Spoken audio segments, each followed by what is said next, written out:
Best decision I ever made was to leave Ireland. Sorry, Ireland. I love Ireland, I really do. I do not mean that in a bad way.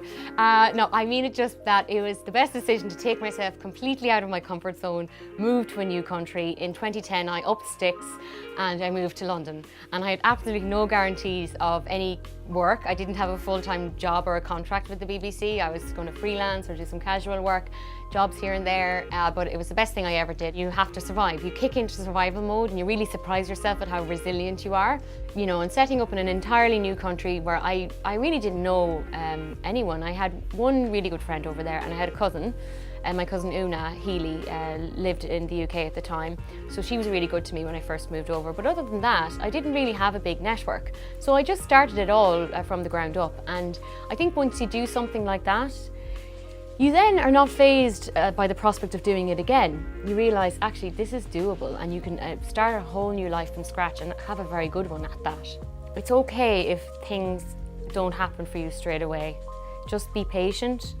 I wish I'd kind of like that penny had dropped and that someone had just told me not to like always be trying to run before I could walk. Sometimes, you know, you have your best ideas and your most productivity after periods of quietness. And I think that it would have been nice just to have got a bit of advice that just chill, it's okay, everything's going to work out fine.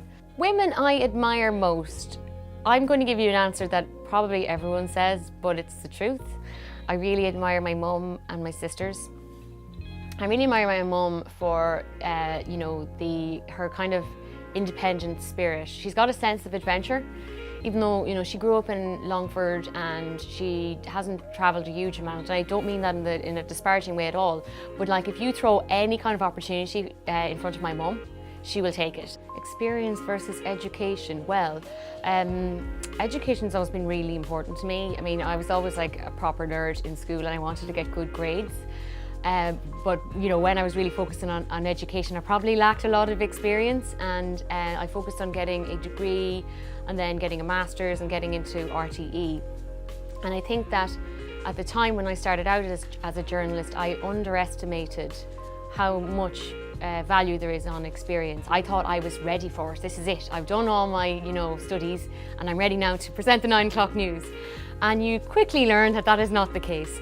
But I think that that's just a symptom of being young as well and being ambitious. And I'm seeing it now with the young people that I'm working with, for example. They're just out of college, they're brimming with enthusiasm, and they sometimes overcompensate with confidence or bravado to make up for their lack of experience. So I can take that with a pinch of salt and actually cut them some slack, because I was that person myself, you know, more than 10 years ago. Because I work with a global news organisation or a global media organisation and the head office is in the US, it's extremely tempting to log into your email very late at night. I again would log into my email at 6 a.m. in the morning or before 6.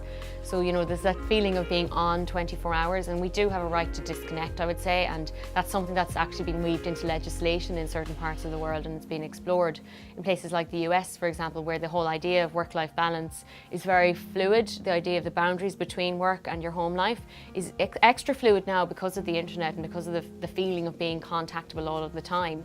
So I think it's on us to set those boundaries too. We need to take personal responsibility for that. The best advice I've ever got is so simple. It was from an editor in the BBC when I was presenting BBC Trending on the World Service. I had my own radio show, and he told me to be myself.